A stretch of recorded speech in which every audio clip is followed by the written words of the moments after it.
Hello, and welcome everyone to the second installment of the iGrafx Executive Webinar Series, Achieving Cost Reduction Through Business Transformation. My name is Gretchen Brute, and I'm very pleased to host today's special online event. I'm joined by my colleague Mark Stanford, Senior Director of Program Management, and Professor Mark von Rosing, Head of the Global University Alliance and founder of Lead Frameworks. Hello, everybody. We are going to be recording today's webinar, and we'll share that recording later for those of you who aren't able to join us live.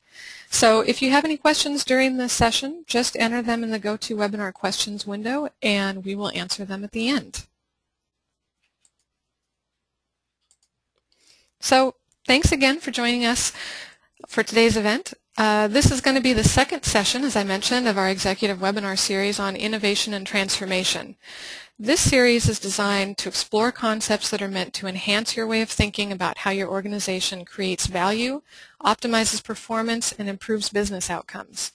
We started this series with an overview presentation on how successful companies approach and achieve innovation and transformation, which, if you missed it, we encourage you to check it out at the link shown. The research presented in that session laid the foundation for the rest of our series, which strives down into the specifics of each of the business model domains that were discussed: value, revenue and service, performance, cost, and operations. Then we talk about how each of these business models enables innovation and transformation. Today's webinar in particular will dive into the transformative nature of cost reduction by exploring the fundamentals of the cost-cutting initiatives. So as we talk about how outperforming companies approach the cost model, we'll present research findings of what successful organizations do to succeed in their cost-cutting strategies and when it's best to cut cost, just decrease it, or optimize. You'll also see examples of how to relate real-life cost-cutting strategies and critical success factors to specific processes. You'll find out how to use process and enterprise models to identify opportunities for cost reduction, and how to monitor the success of cost-cutting programs in real time. Before we dive into today's topic, though, I thought I'd take a minute to introduce you to Professor Mark von Rosing, to those of you who might not know him. Mark is the founder of Lead Frameworks, which is actually now the fastest growing framework group in terms of both overall adoption and the growth of certified practitioners. Mark has been involved in the development of well-known frameworks like TOGAF, SAP ASAP, and Agile approaches. He's also an academic presence, leading the Global University Alliance BPM and Enterprise Architecture curriculum. He's a partner to major BPM vendors that have adopted lead principles and modeling practices. And he's been especially involved in the development of SAP's various business architecture and BPM frameworks, as well as their internal lead certification. Mark is also a published author of a number of books on business model management, business value management, and process management, notably the SAP Press publication on applying real-world BPM in an SAP environment. Well, it's definitely a pleasure to have you join us again, Mark. Thank you very much. We would like to talk today about the aspects of how in the world do companies apply different aspects of cost cutting. In this potential, I would like to start where we ended up last time. We discussed there the aspects of growth and recession. So we discussed transformation and innovation aspects. In this perspective, I would like to recap, and it's only 2 slides of what we had before.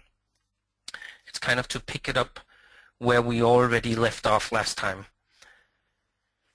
So we discussed that both in growth and recession times, there is aspects that companies apply different principles. Just for you, where did we learn those principles from?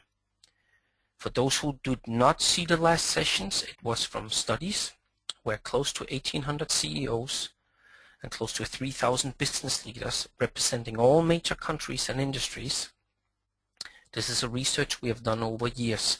It's part of the Global University Alliance, where we studied how companies do their enterprise modeling, their enterprise architecture, how they adapt.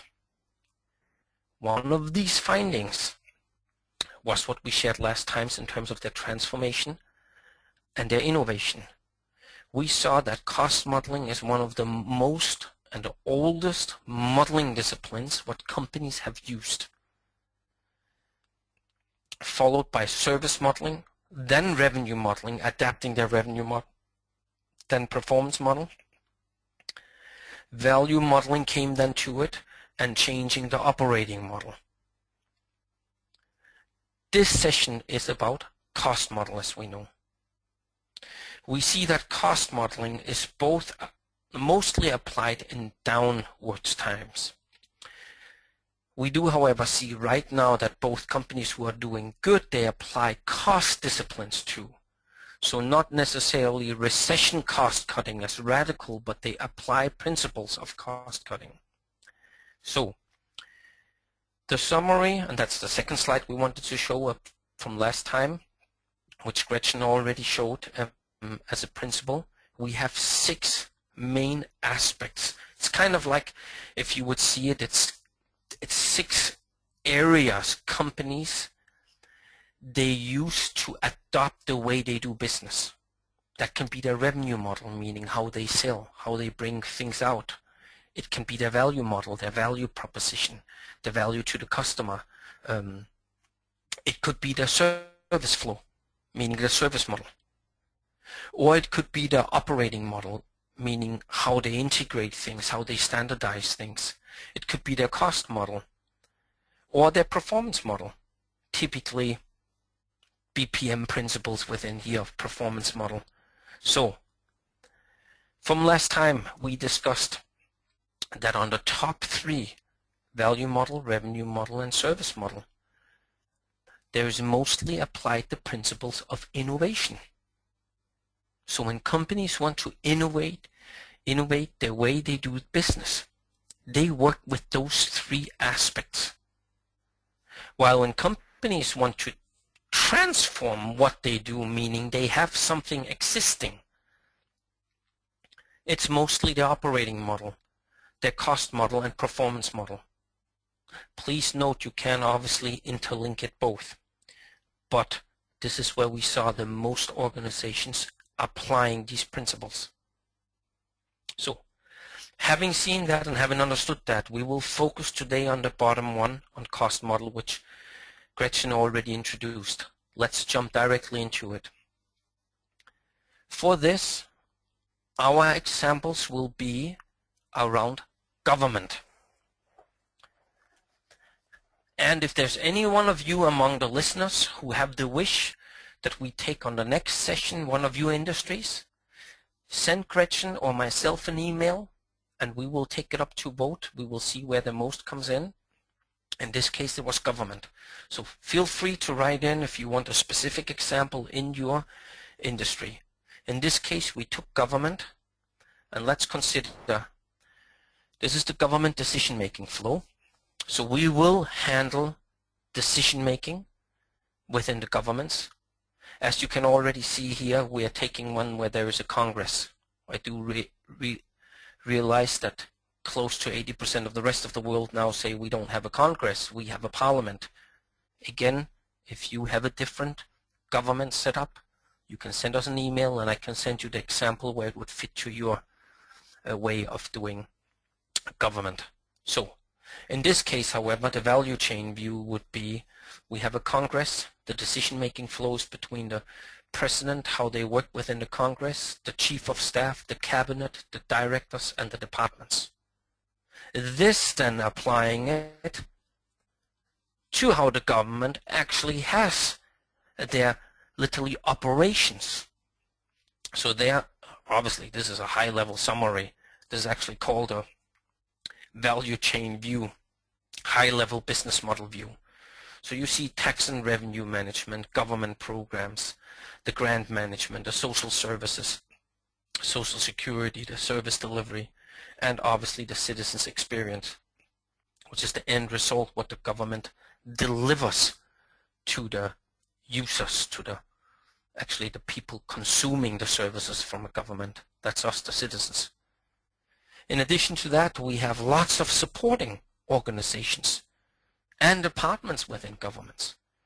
administration departments, policy and program development departments. Sometimes they even sit within the different ministries. They are so complex that they have their own policy and research or program development. In other governments, we see this going across. You have HR. You might even have HR in all the different departments again. Then you have IT, so you would have an IT typically on a treasury board level as well as in all the departments levels. Same thing is for finance. Same for procurement or public affairs and communications. We see more and more governments, you see this is the one very in the bottom here, shared service. We see more and more governments combining their shared services, which could be all the service organizations, HR, IT, finance, procurement. They start to collect them together. So instead of having 180 ministries all having the same IT departments, they collect them together, therefore making them as service centers. Same thing for HR or for finance. Or they might have them still within the different departments or branches, but they will still have a shared service center servicing the others. Huge cost potentials are there. We will discuss that while we are going through here. Within there you see the hardwired green area is the direct money flow, meaning the costs of government. And here you would see the money flow coming in, which obviously connects to aspects of how is it used in terms of the value. So, in addition to that, we have the service development tasks. These are typically those who develop programs, and the service delivery tasks. So as we see, government organizations is actually quite complex. You have actually multiple ministries serving each other, including the citizens. So to run an entire country, land, is quite complex. If this wouldn't be enough, also government organizations are impacted by influencing forces. The macroeconomics. We have seen that. We see government organizations certainly have to cut immediately and drastic costs in order to be able to live up to their budgets. So economy has an effect. So do revivals. You say, well, no, not really. Yes, there is. Different departments in the government organizations or branches start to get revival from private sector who can deliver. For example, they could be running a prison. They could be running and maintaining the roads or developing the roads. So you see in different countries applying different principles where other government organizations could be revivals or outside, etc. Lots of other social impact, political, citizens, immigration aspects play, and health and safety, and even technology and the environment plays a role in government organizations. So what I'm trying to say is, while we will have the example specific to government, this will apply to private sector too. There is very few where there is a difference, and I will make sure to mention that. So we will drill down in this example. We could be drilling down into tax and revenue management. Here is an example. This is the tax administration. But when we actually worked on it, we decided we will not do this due to the fact that that's a too touchy subject for many people. They might even have a very strong opinion about this. Coming for a country which is the highest taxed in the world, I obviously have an opinion too. So we chose to rather do the examples around service delivery. But please notice that any one of you among you who works in a government and who would like to have the different specific business models for policy development, for research, for the HR, for the business model of IT in government, for the finance, please feel free to send us an email. We are happy to share that. Our examples will be around service delivery. So this is a government service delivery. In this case, we would call it government XYZ. And just to describe how we will use it, you see on top here, you have the 8 business areas of this service delivery organization. This is then split. All the competencies that are within these business areas are split by an accountability view, which we all know is important in governments, even in private sector, in terms of strategic, tactical, and operational. So this is how we will work with it while we are going through our examples. A little bit more for an introduction, what we will do. From last time, we had the study of the close to 1,800 CEOs and 3,000 business leaders. We looked at it in terms of outperformers and underperformers. Outperformers were those who performed very good. Underperformers were those who didn't perform as good. We asked there in terms of their transformation what kind of initiatives they are doing. Please note these are initiatives. While it could be seen, well, they are business areas, no, this is not the case. Brand is not a business area, it's an initiative. We have the highest focus on both the outperformers, the organizations doing good, adapting to change, and underperformers focusing in this area. It's around their financial initiatives.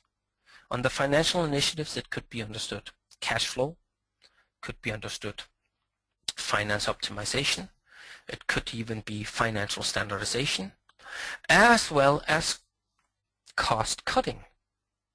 What we will share in this session around will be around the cost cutting. So, most applied cost cutting projects. Let me take that up front. We don't use a lot of presentation. We only have about 1 hour and 15 minutes. Most applied cost-cutting projects are in mainly 4 areas. Cost-cutting initiatives that come from the top, meaning CFO or CEO or the deputy minister or the president or whoever you have in terms of the country or the parliament or the Congress decides on, we need to cut cost. They deliver a lower budget. Therefore, cost-cutting initiatives will come from the top. It's an organizational strategy. This is one of the most seen ones. In terms of second one, we see transformation projects based on rethinking the business. So we literally have that government organizations are saying we need to rethink the way we deliver services to our citizens. We see the same thing in private sector, by the way. There's nothing specific on this. So in this case, this is the second most used. Thirdly would be more operational driven, meaning what we see on core aspects of cost cutting. It's what we knew already starting in the 90s, optimization projects. For those who have been around a long time, we knew that starting in the 90s of TQM and business process reengineering and other optimization ways of Toyota production systems and then Motorola. And this led to what we see today. This is the fourth one. Organizations identifying waste and non-value creating aspects, literally taking them out. Not really rethinking the business, just taking aspects out that would have high cost and lower value creation. This is typically Lean Six Sigma projects. Okay, having established that, let's look at, so this is kind of what we see, this is most applied. I would like to share with you in which areas do we see the most are identified. So most common opportunities are actually within these 6 areas. It's duplications of resources, both in management and delivery, operational. Then a repetition of business functions in different business units, departments, team.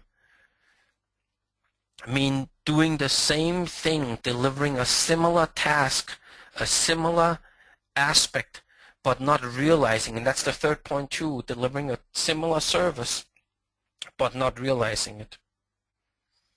Let me make a practical example here. In government organizations, you would find about between 100 to 160 financial departments. Yes, or branches. Huge. So you have one on Treasury board very, very high up, and then you have them in all ministries and all departments. It's a nightmare. In this case, believe it or not, there is lots of duplications of functions. And as a matter of fact, they have duplications of services bullet, third bullet. They have duplications of processes. It's the fourth bullet.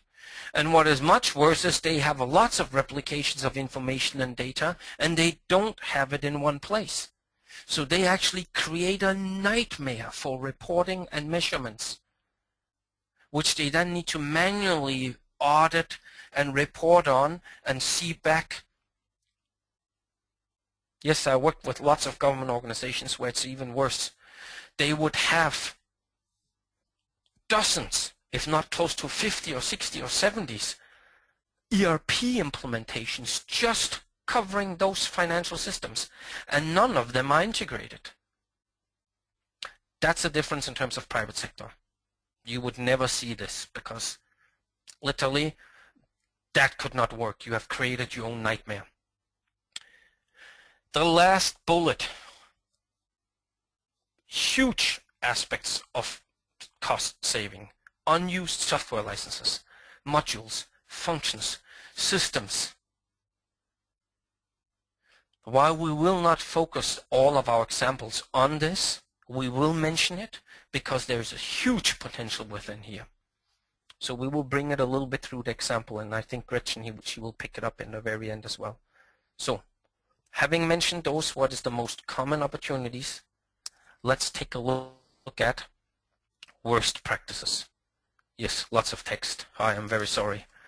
It's just to get things done in the very start. We have lots of bullets here. Let me go through them very fast. This is very government specific.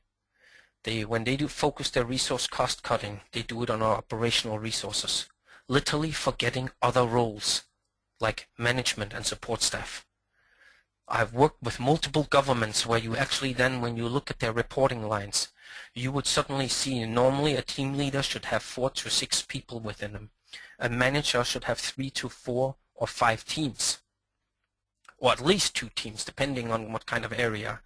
And then a director should have 2 to at least 4 to 5 managers. And then a senior director should have 2 or 3 directors, and then etc., going up the ladder. We see organizations where they actually fired the operational resources and they still have the management layer, thereby having high costs, no operational execution or very low, but they never thought of rechanging the management layer or the supporting staff. I cannot come with lots of examples. We will do that when we go through. Second bullet point, implementing ERP, CRM, customer relationship management, supply chain management, portal systems based on the way they do their business today. Meaning they duplicate the manual way of working. They duplicate the manual way of services and task delivery, thereby not rethinking how they should be working. They actually put now a very ineffective way. So they tailor their ERP systems like crazy, which will cost them a lot of money and a lot of maintenance cost. And they do it, it's not natural for the ERP system, because the way they work, not considering, well, an information flow does not necessarily have to follow the activity, meaning the process flow. We will talk about that as well. Then automating the manual way of reporting, not rethinking reporting using the full potential of information technology. They literally have all the manual. I worked with one government organization who hasn't considered their reporting in over 60 years.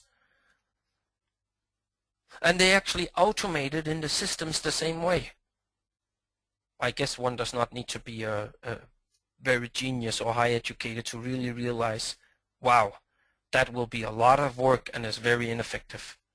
Other bullet points are big mistakes we see in government organizations. They do ruthless process standardization, meaning everywhere They don't understand the difference between there are certain processes that create value, where I actually need to be important that I have a standard, but I don't do ruthless process standardization, while others that are non-value creating, meaning my non-core processes, I literally have a high level of standards and thereby improve cost cutting. Last bullet points, which we see here, the fifth one, handle duplication of information data integration, not resolving the root cause. So what they do is they handle it. They have multiple sources of information and data siloed, and they solve the problem through integration instead of seeing the root cause of how they solve. It's due to duplications of tasks or services. Therefore, the source should have the same thing, the data. It still could be in two different departments. Other ones is having multiple ERPs. I already mentioned that one.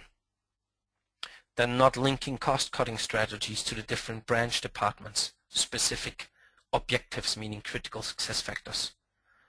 I would actually say most governments I ever met, they are very, very poor on this.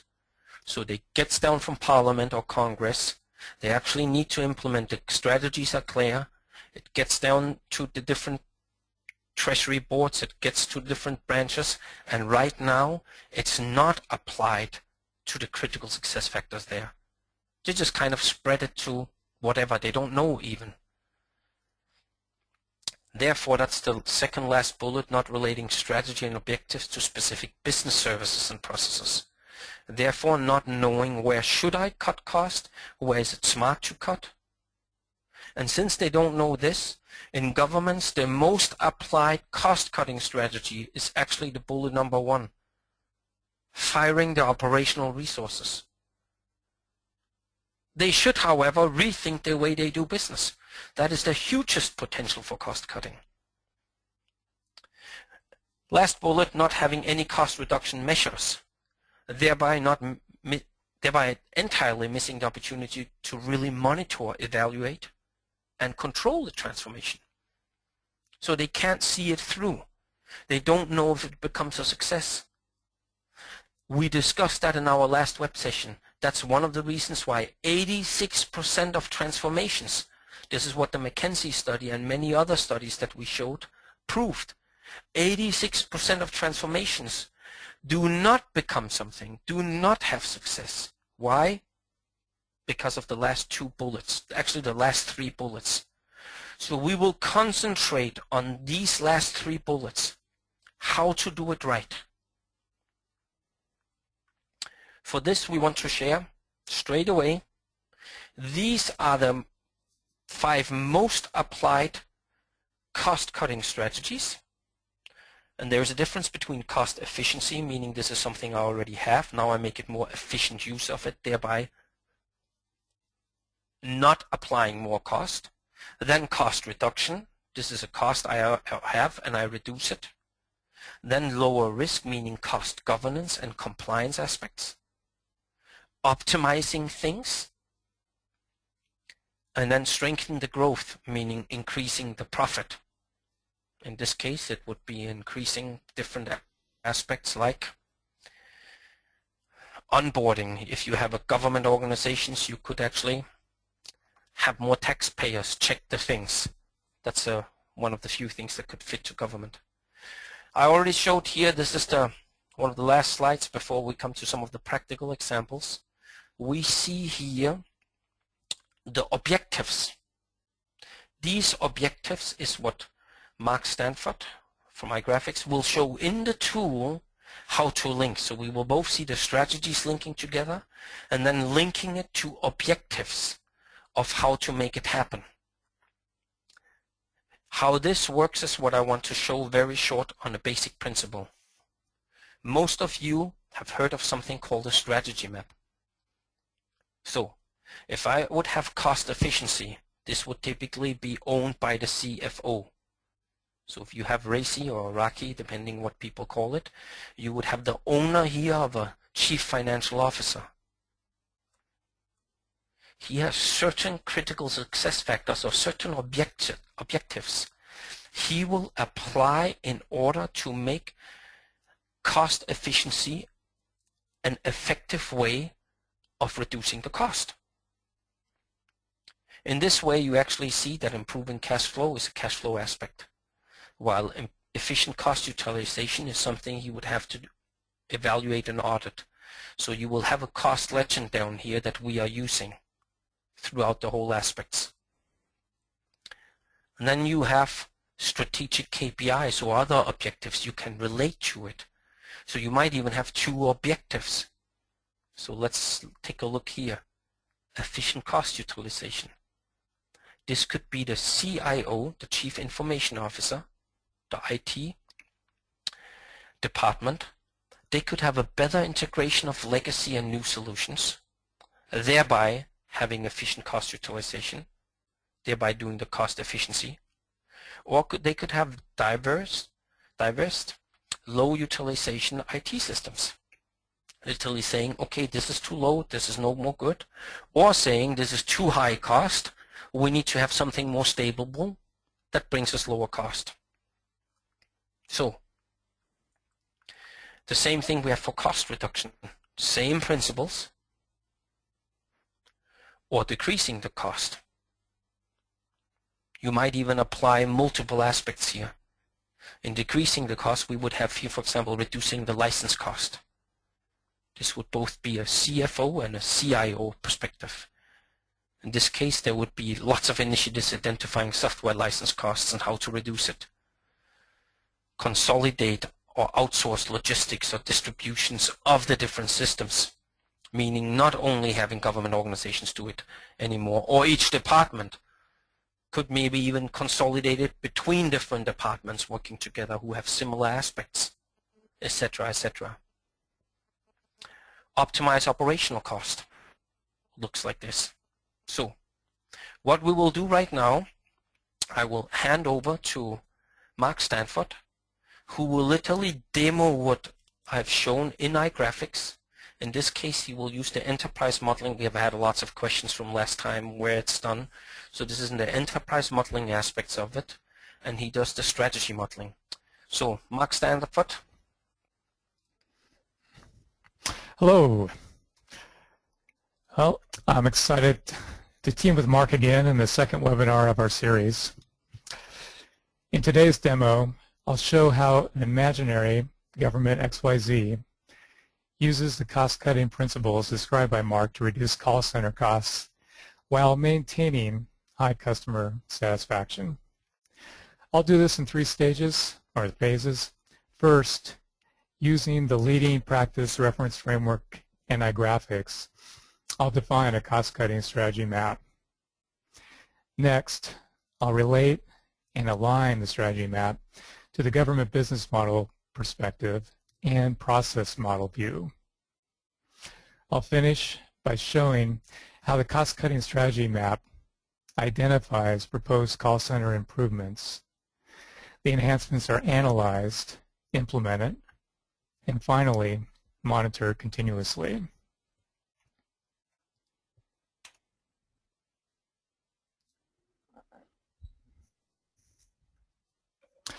The government repository contains a range of files, diagrams, and enterprise objects, including the cost-cutting strategy map.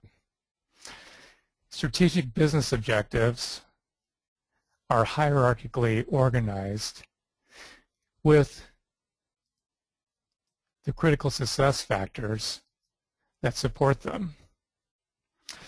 Beneath the critical success factors are the key performance indicators that are the goals for each success factor. And having both gives the transformation initiatives the important link between strategy and execution.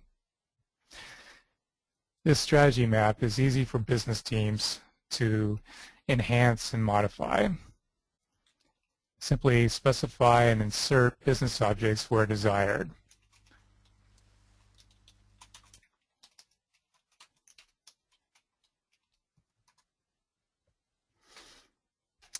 If you put it in the wrong spot, you can just drag and drop it to where it is more appropriate. Now, in order to anchor this transformation into the organization and create the right accountability, ownership for each element of the strategy map is specified by the RACI relationship. For example, for consolidate billing, I know that one of our chiefs is responsible for this particular KPI, and it's the Chief Financial Officer.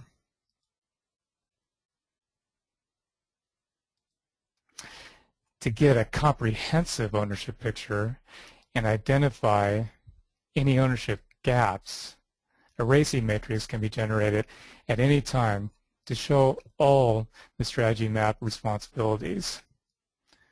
And if there is a gap where one of the KPIs or objectives has no owner, those are all listed at the bottom of this particular process matrix. Okay, so we've linked the strategy map to the owners. Next, I'll show how to relate the strategy map to the business model and the organization processes. But first, I'll pass the baton back to Mark. Mark? Thank you very much, Mark. This was very impressive. I would like to just note again the last matrix that we saw.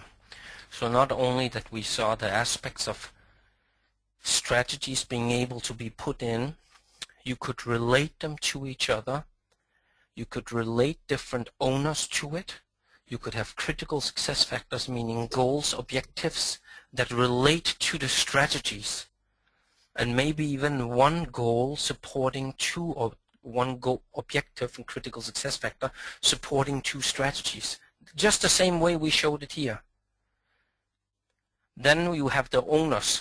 So what we saw here in the matrix of the strategies and owners, you could have actually two responsible involved in this case. And this is exactly how it is in organizations. And this is why it becomes so difficult. How do I implement it? I want to show right now here of how we add more aspects to the view that we had. So this was only a strategic view. And let's face it, there is much more to cost cutting than only having defined the strategy and the objectives, meaning the critical success factors in the areas. Right now, once you have the objectives, so you have the targets, your strategic business objectives, the output that are defined, you have defined the objectives, the critical success factors. Right now, you would have to define the main direction and measures you would have, which you will see here. This is one of the aspects which Mark will show as well later on. But I'm not handing over to Mark right now because there's more complexity that comes to. Because just having defined the when it is a success and in which area you want to do it, meaning having the, let me have here an example, efficient cost utilization, having better integration of legacy and new solutions, or decrease ownership of non-differentiating assets. This is still huge, but obviously it has drilled it down. So it's good. This is the first area that is measurable. So it's what is defined in the market. This is called a key performance indicator. It's the first indication of where you can measure the performance. This right now is linked. We already linked it beforehand to different owners. But right now it would be linked to which business areas could this apply. Can you imagine, and this is exactly what often organizations don't do, and therefore they don't identify the possibilities of everywhere where they could apply this principle. So you apply it to the different lines of business areas, to their groups. So you could have here like corporate service we showed, and then product development or communications. In this case, you would have different departments within this branch or business unit. That could be finance, IT, that could be the call center. We actually chose this example due to the fact we want to show in the service area call center. We had lots of requests of our last example saying they liked the idea that we took call center due to the fact it fits to all industries. So we end up doing hardcore modeling within these aspects again.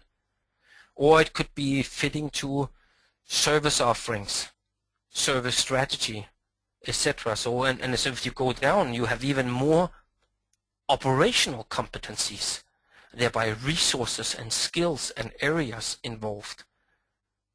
That could be the accounts payable, the accounts receivable, the call processing, the communications, the service design, the procurement.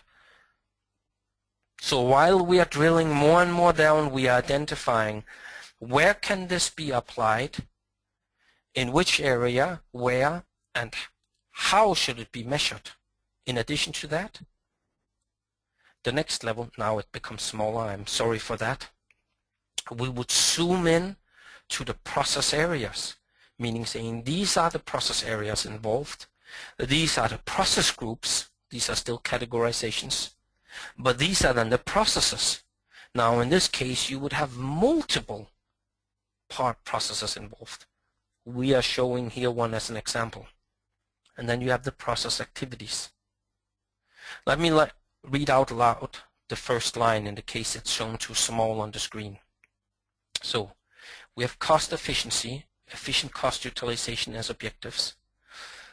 The strategic KPI, the first level of measurement, is better integration of legacy and new solutions, as well as decrease ownership of non-differentiating assets. These are the two main things they want to do within this objective. This applies to corporate services both, one to IT, the other to a finance strategy. So while the one in finance goes to asset maintenance, in IT it literally goes to IT planning and management, as well as the whole areas of the process categorizations would be how you manage your IT. So the process groups is therefore manage enterprise information. The business processes now involved would be both perform enterprise, data, as well as content management. We all know that's lots of processes involved in this. This is why we summarize this as examples for us to see, very good. Because this is where I would see the potential of that cost-cutting strategy executed. And what is it I would have to do in the teams? I would have to define sources and destination of, as well as content of data. So this is what I would have to do with my activities and steps in order to find my better integration of my legacy and new solutions. So I will have to define my sources, identify where there is duplications, where there is the different destination saying this information needs to be over here as well, and the content of the data. All right, we got the example. You are seeing this is highly summarized in order that we can be able in 1 hour to show this high-level complexity. What I would like to do right now is again give over to Mark Stanford, who will show us this literally, the connection between the strategy objective with the business areas and with the processes. So this is a very, very big hands-on job. Mark? Thanks, Mark. So Mark just showed the strategy map alignment with the organization business model and the processes that must achieve those strategies. Now in the repository, the business model hierarchy shows how the business areas, the groups within those areas, and their competencies are organized together. Now an organization must define which competencies fulfill and deliver each objective and key performance indicator. So for example, I have the wrong step selected, the wrong competency. The communications competency needs to address a specific key performance indicator regarding average employee costs. This will be a focus as I go through my demonstration on employee costs for this call center model. So I've created that relationship between the strategy model and the organization business model. Now this alignment between strategy and competency can also be viewed in matrix reports where shaded cells highlight existing relationships. Now again, reports are great for identifying gaps. Remember that we added consolidated billing, a new key performance indicator, and there is no competency to address this specific KPI yet. Now, in this view, we can see exactly what Mark was talking about earlier. When there are strategies and objectives that are applied to multiple competencies within the business model, and there can also be multiple strategies that have an impact on a single competency. Now we've looked at the business model. Let's take a look at the process model within the repository. So the process model, like the business model, is organized hierarchically in greater and greater levels of detail. Elements of this process model also need to be related to the strategy model to show how the processes are supporting the objectives, success factors, and how they are measured against those success factors. So for example, the government departments discussed the cost-cutting strategy map, and they made decisions on which KPIs were appropriate goals for the call center. The specific KPI that I mentioned earlier was identified as an appropriate goal for the call center, and specifically to the automated greeting step that's a part of the call center process. Now by linking this particular KPI to the call center and its process steps, this shows our plan to measure employee costs here, design scenarios to reduce the costs, and measure our success towards meeting this KPI, its related success factor, and strategy. Now again, summary reports can be used to look at and make sure that every process in the organization is being measured, and there are no gaps between processes and the strategy model. One more aspect that Mark discussed is that there is a relationship between the business competencies and the process model. So this process model, each step is related to an associated business competency, in this case communications.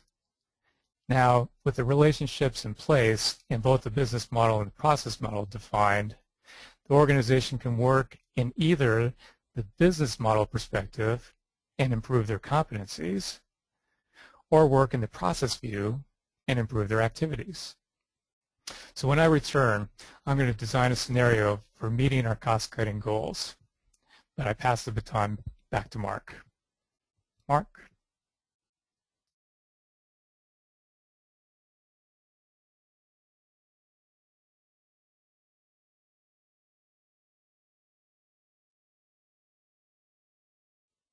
Mark, you might still be muted.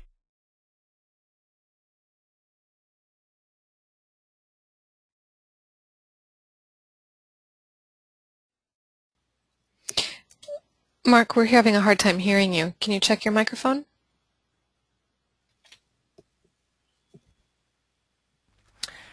Thank you very much. Sorry. I was on mute and already started talking. So what we saw from Mark, it was very good. We saw a link between both right now the strategies, the objectives. He linked it to the areas of the business areas, of the measurements, identifying where could you relate these aspects together. We saw a link right now even showing the possible duplications of where one strategy would apply to multiple competencies, or where one competency or process would be affected by one objective, or where one competency actually have multiple strategies. I have very few organizations ever seen handle this in a very good way. So right now I would like to show first the view from a business model. So we're going to jump into the government example of the business model.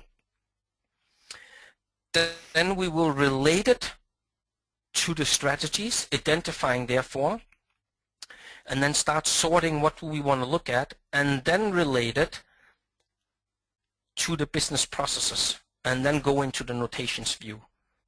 So this is what we will have in the last parts of this call. Let's jump into the business model perspectives. So we have these competencies that we have already discussed throughout this session. This is exactly the same thing that you saw Mark putting in, relating the strategy to it. The one relating actually saying which strategy relates to which kind of competencies. It's the same ones. This is, however, from a business model perspective.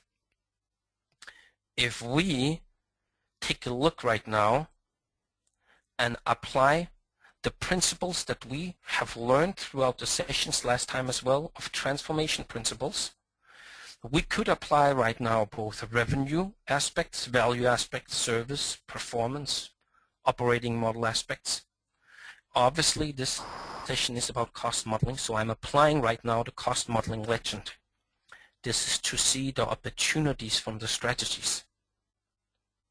Therefore, I see where do I have cost opportunities. And let's face it, we all know this is one of the most difficult parts in transformation projects, especially cost cutting. Where is it I have cost opportunities? Where could I improve the cost flow, making finance better and thereby reducing the cost? And where do I have a total cost of ownership opportunity? In addition to that, where could I improve my whole reporting? Let's face it, many organizations use up to 30–40% of their entire cost around both measurements, reporting, rules, standards, controls, monitoring, and different audits. So we all know there's huge potentials around there of rethinking that. In this case, you have the view. You would see there is lots around the aspects of the client segments, the service offering, is there some? Then there's more within financial strategy, and a lot to financial management. IT management has a lot of potential as well. And then you see actually the whole service delivery here of the service call center with a lot of potential. So this is where we will focus in. Right next to financial management, it's the most applied areas of potential. And since we want to go to finance perspective and example next time, discussing an operating model, in any industry you wish, therefore please feel free to specify. We will right now focus on the service call center. So let me right now, I know you will see a different view. The reasons is that we will zoom into the service call center. So meaning we are right now decomposing or drilling down in more detail how does a call center look like. So this would be the call center view. That little red box we just had here before, down on the right side. That's this operations.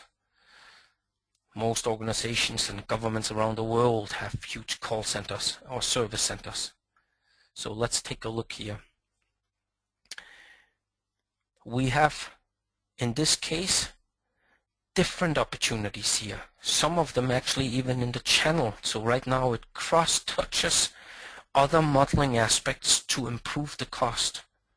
But we will focus, you will actually see in this area here, solution service delivery, in the operations, relationship management, and in the marketing of the call centers, the communication, the user awareness. and the market research, the issue management, the solution and service delivery, and the call processing were the most potential for both cost opportunities, improving aspects of cost flow, meaning financial way of working, then total cost of ownership is literally applied within there. We saw all of them having this. So we have all 6 competencies have a potential there. So obviously we would see what is called here a huge potential, something clustering. So these are the critical success factors. These were the KPIs we identified that fitted to those areas. So it's very good to see it, because in an Excel view or in a table list view, it's very difficult to see, yeah, and what does that mean? So even though you would see here, there is certain competencies, call processing, issue management, communications. You see the name again. You only know that there's a duplication, meaning there's potential within here. It's the same view we had. Right now we added the activities that they had. And this we gave a number. We gave it a number that you can actually see, because we wanted to see the workflow. Because later on when we do a notation, we obviously wanted to see how this fits together. If you see it on the business model view, let me show you this. This is the perspective. So you have the numbers here from 1, 2, 3, 4, 5, 6, 7, 8. You have them over here. So you had one starting here, then it goes from communication over to solution delivery. Then it goes over to call processing. Then over to communications again. So you will see, and then within communications it stays, then going over to the case management and issue management. So you actually see there is a workflow across departments and across teams. We want to have, this is when you applied exactly the example that we saw before from Mark. This is just to show how huge this is when you can relate it from strategy, objectives, your measurements, to very down to the business areas and the processes that are there. If we would want to have exactly this view, this workflow view in the notations, we would see it this way. So this is government XYZ, the call center, in that view. And I'm handing over to Mark Stanford again, who will show us how do you identify right now potential, having linked it to strategies, linked it to the objectives, knowing what we could do, what is it that you can do in order to actually make it happen. Mark. Thanks, Mark. And I'll show my screen. And you'll see the graphical representation of the call center process, where the swim lanes represent departments, shapes represent activities performed, and each one of these shapes contains modeling information about how the task is performed and the type of task that's performed there. And this is the original call center model that did not include activities that were necessary to provide the operational information to understand how agents perform their work. And also this original model was not linked to the strategy model. So in the last webinar, we enhanced that original model into this version of the call center. The new shapes are highlighted in tan, and they take advantage of the extended BPMN notation that uses rule script, reporting, and decision tables to help highlight how the process is performed, and also show the information flow and business flow within the process.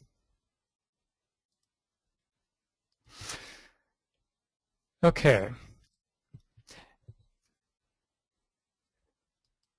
Now we did the transformation project. Now I'll go through a similar process as in the last webinar to perform a cost-cutting exercise on this particular process. Now teams within the government created a critical success factor that they linked to the service call center. Now, drilling down that objective, we did earlier in the demonstration the linkage between a specific key performance indicator regarding employee costs that we linked to the process step, automated greeting. And automated greeting is the first step you see here within this process map. Associated with that KPI are two specific process performance indicators: total call center employee costs and the total calls handled. Another process performance indicator has been applied to the process as a whole, and that's agent utilization. Current value is 65%. Now, this might be acceptable for the government because we already improved the call center in the last webinar. But when comparing this call center measure to the average industry standard of around 80%, it's way below average, meaning that they are an underperformer. In other words, their costs are too high to deliver the same level of service that an average call center delivers. That 65% measure came from our cockpit monitor, and if I simulate this business process and look at the report generated, I see that the simulation results match our real-life monitored statistics. So this gives me confidence that this is a model I can use for what-if analysis. So let's try an experiment on this model. The current level of number of employees in the call center has 8 employees as the Tier 1 help agents and 3 employees as Tier 2. So we're on an experiment where some of these resources are reallocated to other processes and are not used here. And I'll re-simulate this particular model, appending the results to the previous results for easy comparison. And now we can see that our estimated results for this change would get our call center resource utilization percentages back up to industry standards, while at the same time our estimated costs should be reduced dramatically. But very importantly is that we can't reduce costs and have our customer satisfaction get out of range. And it was very low in the first simulation. In the second simulation, it did bump up a little bit, but still well within the acceptable range. And so we feel confident implementing this change that we've done the what-if analysis on. So after performing the analysis and implementing the change to the process, we carefully monitor this process with our cockpit to make sure that our estimated number of total complaints stays low as predicted. So after the first webinar, we saw the total number of complaints drop dramatically with our transformation project. And now we've monitored over the last couple of months total number of complaints continuously and see that even with the reallocation of resources, it's still within range and our traffic light is still green. To summarize, we've aligned and matched the strategy map with our business model and our processes. The KPIs for cost cutting were identified and process improvements simulated to meet those KPIs. Finally, we monitored the process to confirm that the proper changes were made. I'll now turn it over to Mark to finish up this presentation. Thank you very much, Mark. This was very good. I would like to recap some of the things while we want to use this in the rest of the presentations while we are finishing up.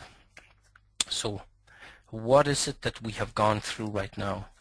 We have taken from the very, very top of strategies, linking them to objectives, business areas, identifying the strategic KPIs, the first level of measurements, actually then identifying where they apply in terms of business areas and processes, drill down processes and measurements to find not only KPIs but real-time measurements. So we have an as-is view here of the notations. We had a to-be view. There's an additional learning we can have from there. Therefore, cost cutting does not only mean to cut things away. I can reduce my cost by actually adding steps within there that actually cause a trouble. Let me rephrase this in a perspective. We see here step number 2, ask permission to survey. A lot of citizens who called into this call center were very unhappy because they waited so long. We see that in many other industries as well. In this case, when they were asked to permission of what the waiting time is and what should be changed, there was less complaints, therefore it took less time and they were less aggravated. So a simple step like that, which is in terms of the cost that it saves, it is very minimal cost that was added. As a matter of fact, you can do that automated. So cost reduction does not only mean taking things away. That's the first thing we can learn from this. Secondly, we learned other aspects from this model. We saw how Mark showed us within here, we both see the process/workflow, but he showed us a decision-making flow as well, in terms of where measurements and rules played a part. He showed us aspects of information flows. We all know this is one of the most challenging aspects companies work with. They only see their process because they have used, let me say, basic process notations principles and only captured the activities. We would want to see information flow too, because there's huge potential of cost cutting for your information flow. This connects to your systems. This connects to your reporting. Then we saw aspects here of resource utilization. Because it's within your tasks you have resources.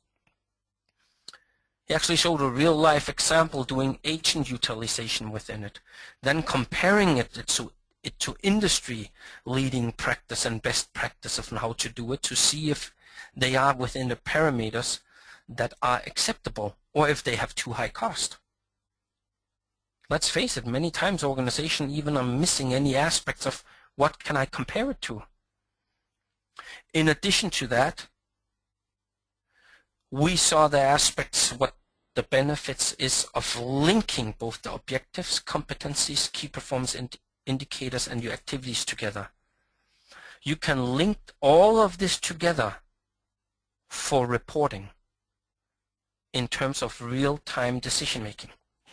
So we saw that as well. We centered around this flow that we had, and we saw examples of how this would be done in terms of cockpits or dashboards.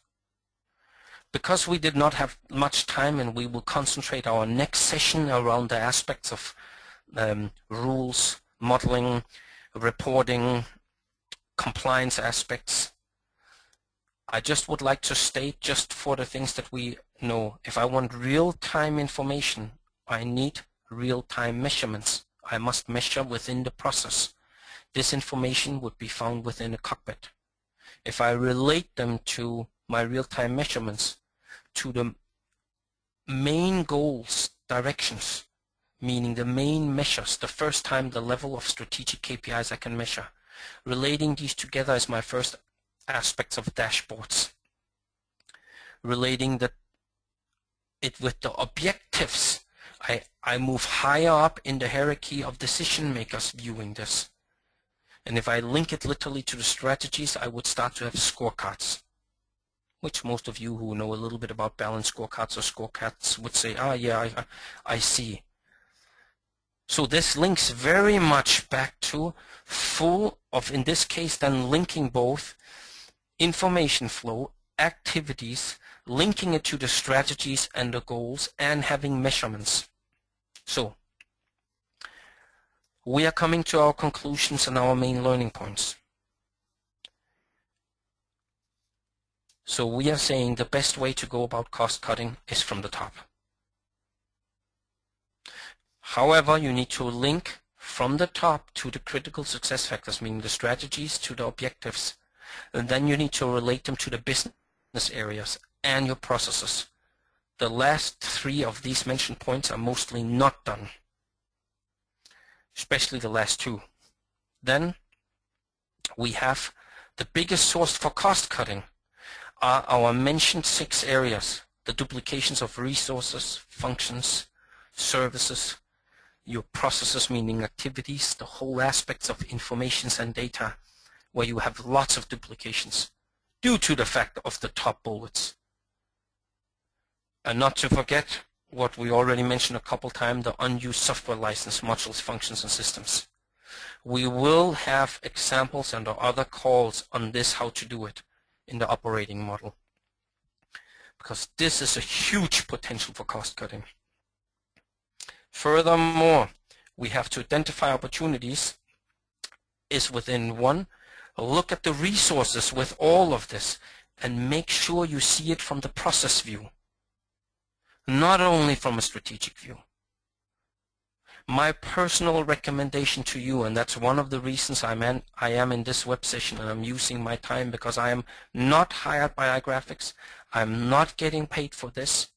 We are, however, working together because they are applying the leading practice modeling principles. The reasons I'm presenting here for them is because I believe they have something unique.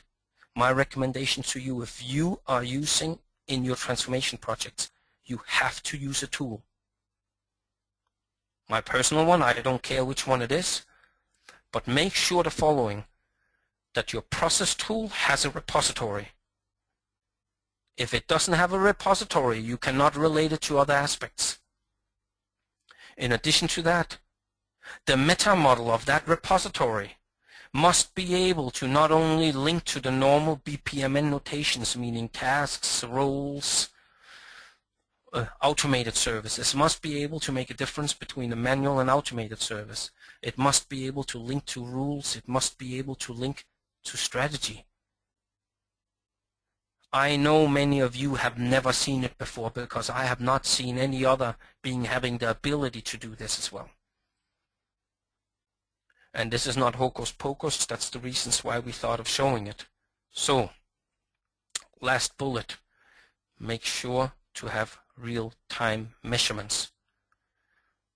And for me as well, for you, if you don't have this, you don't see your project come through.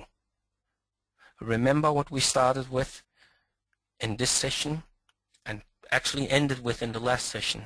86% of transformation projects fail, meaning projects that have been initiated, that have budget, that have come through, they fail. Why?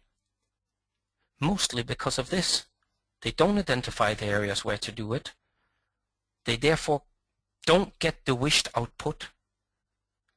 They don't know how to go about it. They don't have the right tools to it.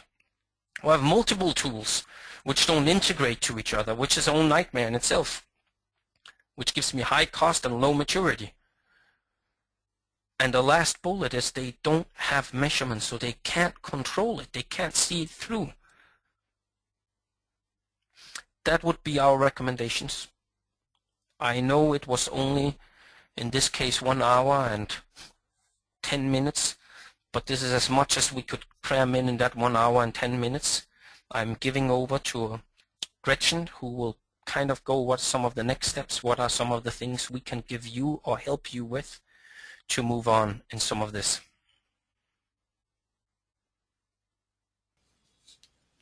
All right, great. Excellent, in fact. So thank you very much, Mark. To help you learn more about the concepts that we've talked about, we're happy to share the material that you saw, including most used cost reduction strategies, how they link to the business areas and roles, all the way down through the critical success factors and their related KPIs. And then an additional next step, would be to take advantage of an opportunity to discuss your specific goals for innovation and transformation through a series of free workshops with your team and led by iGrafx and Mark von Rosing. Through discussion, we'll cover your challenges and desired results and propose recommended actions and their benefits to your business. So to kick this off and to receive your material, you can contact either Leading Practice or iGrafx at the emails that are up here. And of course, come back and join us for our next webinar in the series. Over the next few months, we'll continue drilling into the various business domains that support innovation and transformation, continuing first with the domains that most companies see as the easiest place to start. These are the ones that lend themselves to transformation. And then we'll work our way through the models that help drive innovation and differentiation. So keep your eyes out for an invitation to the next webinar on the docket, which is called From Strategy to Execution, Aligning Operations. If you have any additional questions for Mark von Rosing, you can contact him directly at the email here.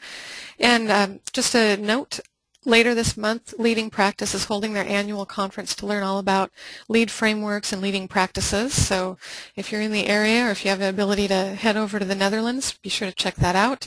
Also, you can sign up for BPM courses based on leading practice principles. You can get more information at that link there. No, these are a lot of links. We'll provide all of these useful links in an email that comes out shortly after today's session. And for more information on iGrafx, there's obviously a wealth of information on our website. So in addition to the workshops, please feel free to contact us to get tailored demonstrations of any of the business process management solutions that you saw in today's presentation. And we can also provide on-site consulting to help you assess the current state of your progress or process program and learn how you can be more successful in your quest for process excellence. So thanks again to everyone for joining us today. We are going to continue with questions, so if you're able to spend some more time, please stay on the line to hear our Q&A. And if you have any questions that you haven't entered already, you can put those directly into the GoToWebinar question pane. So thanks again.